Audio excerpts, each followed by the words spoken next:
Hello दोस्तों, मेरा नाम अंजलि है। मैं 35 साल की हूँ और सच कहूँ तो इस उम्र में भी खुद को काफ़ी जवान महसूस करती हूँ। मेरी फिगर अभी भी वैसी ही है जैसी 25 की उम्र में थी। कमर पतली, छाती थोड़ी भरी हुई और चाल में वो लचक जो मर्दों की नज़रें खींच लेती हैं। गांव की हूँ मैं, लेकिन शहर में रहती हूँ अब, अकेली। मेरे पति की मौत हो गई थी 5 साल पहले और तब से अब तक मुझे किसी ने छुआ तक नहीं है। मैं बहुत अकेलापन महसूस करती हूँ क्योंकि मेरे भी कुछ अरमान हैं। मैं भी एक औरत हूँ। और हाँ, अगर आप भी मुझसे बात करना चाहते हो तो मैंने मेरा नंबर इसी वीडियो में बताया है, तो पूरी कहानी सुनो क्योंकि मेरा नंबर इसी कहानी में है। और हाँ दोस्तों, कहानी को पूरा सुनना क्योंकि कहानी के लास्ट में एक ऐसा मोड़ आएगा जो सबको चौंका देगा। हेलो दोस्तों, मेरा नाम अंजलि है। मैं 35 साल की हूँ। आज मैं आपको अपनी एक कहानी सुनाती हूँ जो मेरे और मेरे भांजे रवि की है। रवि मेरा जवान भांजा है, 22 साल का, कॉलेज में पढ़ता है। वो मेरे पास आया था कुछ दिन रहने और वो दिन ऐसे बीते कि खैर, सुनिए पूरी बात। मैं बताती हूँ सब कुछ धीरे धीरे जैसे हुआ था। थोड़ी मस्ती, थोड़ी हंसी और थोड़ा वो मसाला जो ज़िंदगी में आता है। बात उस दिन की है जब रवि मेरे घर आया। मेरी बहन ने फ़ोन किया था, दीदी रवि को शहर में कुछ काम है, कॉलेज का प्रोजेक्ट, क्या वो तुम्हारे पास रह सकता है 1-2 हफ्ते? मैंने हंसकर कहा, अरे क्यों नहीं, आ जाए, घर सूना पड़ा है, कंपनी मिल जाएगी। शाम को रवि आया, बैग लिए, मुस्कुराता हुआ। वो लंबा थगड़ा लड़का है, गांव का लेकिन शहर जैसा स्टाइल। जीन्स टी शर्ट में आया था, बाल सेट किए हुए। मैंने दरवाज़ा खोला तो वो बोला, मौसी नमस्ते, कैसी हो? मैंने गले लगाया हल्का सा, लेकिन महसूस हुआ उसकी बॉडी कितनी सख्त है। अरे वाह रवि, कितना बड़ा हो गया तू। पहले तो छोटा सा था, अब तो मर्द जैसा लगता है, मैंने मजाक में कहा और वो हंस पड़ा। उस रात हमने डिनर साथ में किया। मैंने रोटी सब्जी बनाई थी, दाल भी। टेबल पर बैठे बातें करने लगे। मौसी तुम अकेली कैसे रहती हो? घर इतना बड़ा, कोई साथ नहीं? रवि ने पूछा, आंखों में थोड़ी चिंता। मैंने मुस्कुराकर कहा, अकेली क्या, तू आ गया ना, अब मज़ा आएगा, रात को बातें करेंगे, हंसेंगे। वो बोला, हाँ मौसी, मैं तुम्हारी मदद करूँगा घर के कामों में, तुम कहो तो मसाज भी कर दूँ, थक जाती होगी ना? मैं चौंक गई, लेकिन हंस दी। मसाज? वो तो अलग सा लग रहा था, लेकिन शायद वो मासूमियत से कह रहा था। अरे पागल, मसाज की क्या ज़रूरत, तू बस साथ बैठ, वो काफ़ी है। लेकिन मन में ख्याल आया, अगर वो सच में मसाज करे तो? नहीं नहीं, मैं मौसी हूँ उसकी। फिर भी बातों में वो था जो थोड़ा फीलिंग जगाता है। अगले दिन सुबह उठी तो रवि पहले से उठा हुआ था, किचन में चाय बना रहा था। मौसी तुम सो रही थी, सोचा चाय बना दूँ। मैंने देखा वो शॉर्ट्स में था, ऊपर बनियान। उसकी बाजुएं मजबूत लग रही थीं। वाह रवि, तू तो घर का काम भी जानता है, अच्छा लड़का है तू, मैंने कहा और चाय ली। हम बालकनी में बैठे चाय पीते हुए बातें। बाहर गांव जैसा नहीं था, लेकिन शहर की हवा में थोड़ी ताजगी थी। मौसी, तुम्हारी कमर पर वो टैटू कब बनवाया? रवि ने अचानक पूछा। मैं चौंकी। मेरी साड़ी थोड़ी नीचे सरक गई थी शायद। अरे ये, साल भर पहले, पसंद आया? मैंने मजाक में कहा। वो बोला, हाँ, अलग लगता है, मतलब अच्छा लगता है। अलग? वो शब्द सुनकर मैं हंस पड़ी, लेकिन अंदर से थोड़ा गर्मी सी महसूस हुई। तू भी ना, मौसी से ऐसी बातें, लेकिन ठीक है, तू जवान है, समझती हूँ। हम हंसते रहे और वो दिन ऐसे ही बीता। मैं ऑफिस जाती हूँ, छोटी सी जॉब है, लेकिन शाम को लौटती तो रवि घर संभाल लेता। शाम को मैं लौटी तो रवि ने कहा, मौसी आज मैंने तुम्हारे लिए स्पेशल कुछ बनाया। किचन में गया और एक प्लेट में फल काट कर लाया, सेब, केला, अंगूर। ये लो, ताज़ा करो खुद को। मैंने कहा, वाह, केला कितना बड़ा है, और हंस दी। रवि भी हंसा। हाँ मौसी, बड़ा और मजबूत, तुम्हें पसंद आएगा। वो बात अलग सी लग रही थी, लेकिन हम दोनों हंस रहे थे। मैं सोच रही थी, ये लड़का कितना शरारती है, लेकिन कुछ गलत नहीं कर रहा। रात को हम टीवी देखते, कोई फिल्म। एक दिन फिल्म में एक सीन आया जहाँ हीरो हीरोइन को गले लगाता है। रवि बोला, मौसी अगर मैं तुम्हें ऐसे गले लगाऊं तो? मैंने कहा, अरे पागल, तू मेरा भांजा है, लेकिन टच तो कर सकता है, फैमिली में क्या प्रॉब्लम? और वो उठा, मुझे टच किया, उसकी सांस मेरे कंधे पर लगी और मैंने महसूस किया उसकी बॉडी की गर्मी। लेकिन बस इतना ही, हम अलग हुए और हंस पड़े। मन में सस्पेंस था, क्या आगे कुछ होगा, लेकिन मैं खुद को रोक रही थी, वो मेरा भांजा है। दिन बीतते गए। रवि का प्रोजेक्ट चल रहा था, वो लैपटॉप पर काम करता, मैं उसके बगल में बैठती, कभी चाय देती। एक दिन वो बोला, मौसी तुम्हारी स्किन कितनी सॉफ्ट है, क्या राज है? मैंने कहा, अरे रोज़ नहाती हूँ अच्छे से, तू भी ट्राई कर। वो हंसा, मौसी साथ में नहाए?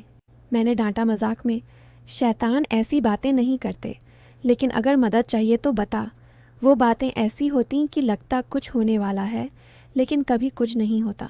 मैं रात को सोचती, रवि कैसा लड़का है, जवान, अकेला मेरे साथ, लेकिन वो हमेशा रिस्पेक्ट करता। एक शाम हम बाजार नहीं गए बल्कि घर पर ही गेम खेल रहे थे, कार्ड्स का गेम, जहाँ हारने वाला कुछ करता। मैं हारी तो रवि बोला, मौसी अब तुम मुझे एक बार दो। मैं चौंकी, लेकिन कुछ नहीं किया। बस इतना? वो बोला। मैंने कहा, और क्या चाहिए तुझे? वो हंस पड़ा, कुछ नहीं। मजाक था, लेकिन वो पल में थोड़ा टेंशन था, लग रहा था कुछ आगे बढ़ेगा। फिर एक दिन रवि का फ़ोन आया जब मैं ऑफिस में थी, मौसी घर पर कुछ प्रॉब्लम है, जल्दी आओ। मैं डर गई, भागी घर। पहुंची तो देखा किचन में पानी फैला हुआ था, पाइप लीक हो रहा था। रवि गीला होकर ठीक कर रहा था। अरे तो गीला हो गया, कपड़े बदल, मैंने कहा। वो बोला, मौसी तुम्हारी मदद चाहिए, मुझे पकड़ो यहाँ से। मैंने पाइप पकड़ा, वो नीचे झुका, उसकी शर्ट गीली, बॉडी दिख रही थी। रवि तू कितना स्ट्रांग है, मैंने कहा। वो बोला, हाँ मौसी, तुम्हारे लिए कुछ भी, अगर तुम कहो तो और भी कर सकता हूँ। फिर वही बात, लेकिन हमने पाइप ठीक किया और हंसते हुए साफ सफाई की। रात को वो बोला, मौसी आज थक गया हूँ, क्या तुम मेरी पीठ दबा दोगी? मैंने सोचा ये तो मौका है, लेकिन कहा, ठीक है, लेट जा। मैंने उसकी पीठ दबाई हल्के से, उसकी मसल्स सख्त थीं। आह मौसी कितना अच्छा लग रहा है, और नीचे, वो बोला। मैंने दबाया, लेकिन कुछ गलत नहीं किया, बस मसाज जैसा। फिर वो सो गया और मैं सोचती रही। धीरे धीरे दिन ऐसे ही बीतने लगे। सुबह उठना, साथ चाय, बातें। रवि मेरे बारे में पूछता, मौसी अंकल के बाद कोई बॉयफ्रेंड नहीं बनाया?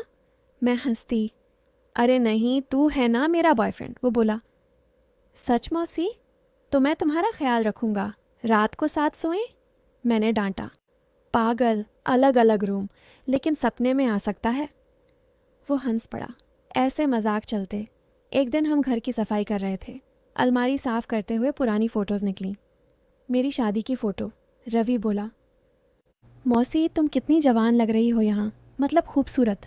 मैंने कहा, तू भी जवान है रवि, लड़कियाँ लाइन लगाती होंगी।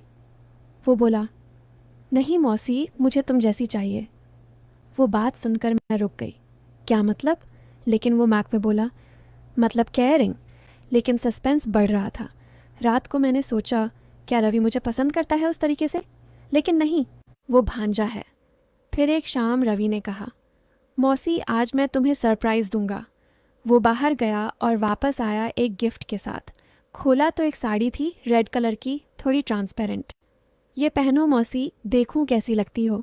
मैंने पहनी और आईने के सामने खड़ी। रवि आया पीछे से, वाह मौसी, बॉडी कितनी परफेक्ट है, कमर से पकड़ूं? वो मजाक में बोला, लेकिन हाथ रखा कमर पर। मैंने हटाया नहीं, बस हंस दी। रवि तू ना बहुत शरारती है, लेकिन अच्छा लगता है। वो बोला, मौसी अगर मैं कहूँ कि मैं तुम्हें प्यार करता हूँ? मैं चौंक गई, क्या? वो हंसा, फैमिली वाला प्यार। लेकिन वो पल में लगा कुछ और है। हम डिनर किया, लेकिन मन में घुमड़ रहा था। दिनों दिन रवि मेरे और करीब आता लगता। सुबह वो मेरे रूम में आता, कॉफ़ी लेकर। मौसी उठो, मैंने बनाई है। मैं बेड पर बैठी, वो बगल में, कभी हाथ छूता कभी गाल। मौसी, तुम्हारी लिप्स कितनी सॉफ्ट लगती हैं। मैं कहती, चुप, ऐसी बातें, लेकिन हंसती। एक दिन हम योगा करने लगे घर पर। रवि बोला, मौसी मैं सिखाऊं, ये पोज ट्राई करो। वो पीछे से पकड़ता, बॉडी टच होती। आह रवि, धीरे, मैं कहती। वो बोला, मौसी तुम्हारी बॉडी फ्लेक्सिबल है, और भी पोज ट्राई करें। लगता था कुछ होने वाला है, लेकिन बस योगा तक रहा।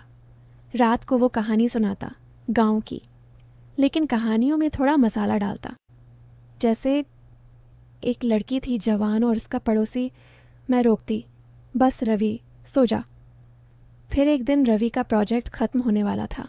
वो बोला, मौसी मैं नहीं जाना चाहता, तुम्हारे साथ रहना अच्छा लगता है। मैंने कहा, तो रह जा थोड़े दिन और। वो खुश हो गया। उस रात हम लेट नाइट बातें करते रहे। मौसी अगर मैं तुम्हारा पति होता तो? वो बोला। मैंने कहा, तो क्या करता? वो बोला, तुम्हें खुश रखता हर तरीके से। फिर वही बात।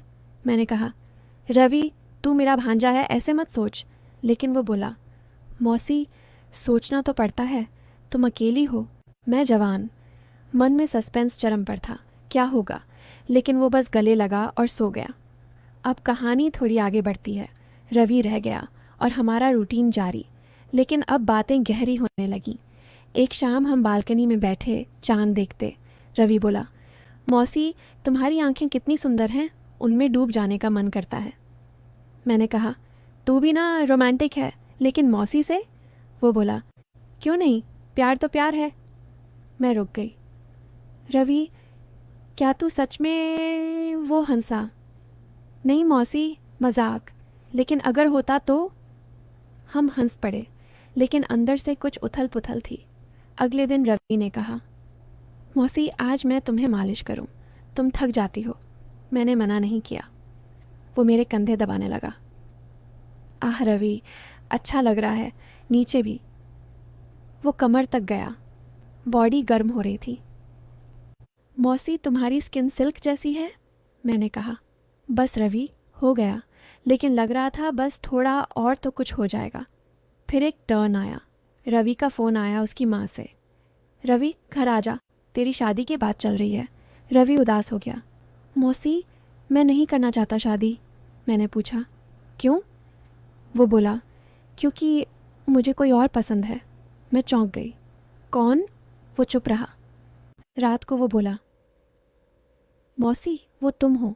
मैं स्तब्ध। रवि ये गलत है, हम रिलेटिव हैं। वो बोला, लेकिन प्यार तो है। मैंने डांटा, नहीं ये गलत फहमी है। लेकिन वो रोने लगा। मौसी तुम्हारे साथ रहकर मुझे एहसास हुआ तुम अकेली हो, मैं तुम्हारा साथ दूंगा। मैं सोच में पड़ गई, क्या करूं? सस्पेंस पीक पर था। लेकिन अब कहानी का ट्विस्ट। अगले दिन मैंने रवि से बात की। रवि सुन, तू जवान है, मैं मौसी हूँ, लेकिन शायद ये प्यार नहीं, अट्रैक्शन है। वो बोला, नहीं मौसी सच है। तभी दरवाजे पर दस्तक हुई। मेरी बहन आई थी, रवि की माँ। दीदी रवि को लेने आई हूँ, और एक बात, रवि की शादी फिक्स हो गई है। लड़की हमारे गांव की, नाम सीमा। रवि चौंक गया। माँ लेकिन? बहन बोली, चुप, तू घर चल। लेकिन मैंने रोका। रुको, पहले बात सुनो। मैंने सब बता दिया, रवि के फीलिंग्स। बहन हंस पड़ी। अरे दीदी, रवि को पता नहीं, हमारा परिवार ऐसा है कि रवि मेरा गोद लिया हुआ बेटा है। वो ब्लड रिलेटिव नहीं है, मेरे पति का भाई का लड़का था, अनाथ हो गया तो हमने पाला। मैं और रवि दोनों स्तब्ध। रवि बोला, सच माँ? बहन ने हाँ कहा। तो अब सब बदल गया। रवि मेरा ब्लड भांजा नहीं था। वो खुश हो गया। मौसी अब तो कोई प्रॉब्लम नहीं। लेकिन मैंने कहा, रुको रवि, शादी तो कर ले सीमा से, वो अच्छी लड़की है। लेकिन रवि ने मना किया। नहीं, मुझे तुम चाहिए। बहन बोली, दीदी अगर तुम्हें पसंद है तो उम्र का फ़र्क है, लेकिन प्यार है तो ठीक। मैं सोच में पड़ गई। दिन बीते, रवि ने सीमा से बात की। वो सिर्फ फैमिली प्रेशर थी। आखिर हमने फ़ैसला किया, रवि और मैं साथ रहेंगे, लेकिन शादी करके। क्योंकि अब कोई ब्लड रिलेशन नहीं था। गांव वाले क्या कहेंगे, लेकिन हमने शहर में रहना तय किया। रवि का प्रोजेक्ट ख़त्म हुआ, लेकिन वो मेरे साथ रहा। अब हमारा रिलेशनशिप नया मोड़ ले चुका था, प्यार वाला, लेकिन साफ सुथरा, जहाँ अट्रैक्शन प्यार में बदला और सब अच्छा हुआ। रवि अब मेरा पार्टनर है अगस्त्य, और हम खुश हैं। और अब मैं और रवि ने साथ में शादी कर ली है और अब हम खुश हैं। तो दोस्तों, हमें इस कहानी से ये सीख मिलती है कि जिससे हमें प्यार हो जाए, हमें उसी से शादी करनी चाहिए। इससे हमारी ज़िंदगी आसानी से बीतती है। तो दोस्तों, कहानी आपको कैसी लगी कमेंट करके ज़रूर बताएं। और अगर आप चैनल पर पहली बार आए हो तो चैनल को सब्सक्राइब कर अपना प्यार ज़रूर दिखाना। मिलती हूँ एक ऐसी नई वीडियो के साथ। तब तक के लिए बाय बाय।